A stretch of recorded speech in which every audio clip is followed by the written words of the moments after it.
Target करी शिक्षकों घर लुटि नेले लक्षाधिक टंकार सुना गहना।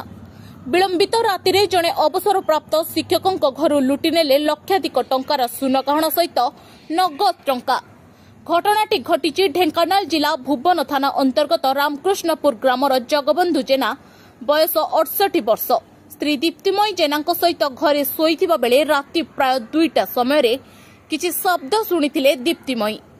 तेबे जातीय राजपथ 53 पाखरे घर होइतिबारु एहा ट्रक जिबार शब्द भाबी अणदेखा करि दैथिले। सकाळ हेबारु जेबे आलमारी रखा जाइतिबा घर खोलिबाकु चेष्टा करिथिले घर कबाट भितर पटरु बंद थिबा जानिबाकु पाइथिले। संदेह हेबारु घर पछपटकु जाई देखंती तो झरका भंगा होइतिबा देखिबाकु पाइथिले।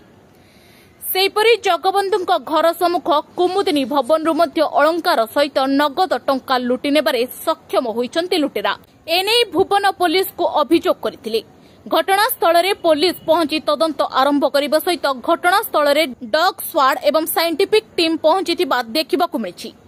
तेबे भुवन अंचल एबे चोर डकायतଙ୍କ भूस्वर्ग पालटिथिबा बेले जणे मध्य अपराधी अद्यावधि धरा न पड़िबा केउंठी ना केउंठी भुवन पुलिस रो कार्यशैली को नहीं साधारण रे चर्चार विषय पालटिछि।